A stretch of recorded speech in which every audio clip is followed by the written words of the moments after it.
হিজরি বর্ষের 11, 12, 1 এই 3 মাস, আর চতুর্থ মাসটা হলো এই রজব মাস, যে মাসে আমরা এখন আছি।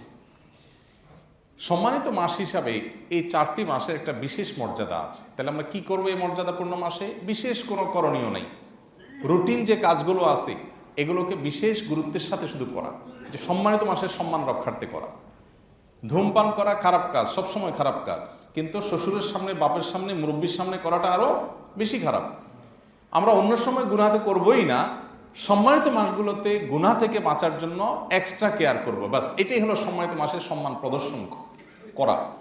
আল্লাহ সুবহানাহু ওয়া তাআলা কোরআন কারীমে সূরা তাওবায় বলেছেন, যালিকা দ্বীনুল কাইয়্যিম ফালা তাযলিমু ফীহিন্না আনফুসাকুম। এই সম্মানিত মাসগুলোতে তোমরা নিজেদের প্রতি নিজেরা পাপাচার করে তোমরা নিজেদের প্রতি জুলুম করিও না।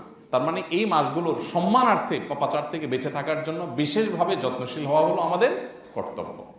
আর এই যে সম্মানিত মাস যাচ্ছে, এই কথাটা আপনার মাথায় যদি মাঝে মধ্যে থাকে যে এটা সম্মানিত মাস অতিবাহিত হচ্ছে, এটাই এনাফ ইনশাআল্লাহ। সম্মানিত মাস যাচ্ছে সেই হিসাবে আপনি একটু নড়ে চড়ে বসলেন, আপনি একটু আমলের ব্যাপারে বিশেষ যত্নশীল থাকলেন, গুনাহ থেকে বাঁচার পরে বিশেষ মনোযোগী হলেন, বাস এটাই হলো সম্মানিত মাস উপলক্ষে আপনার করণীয়।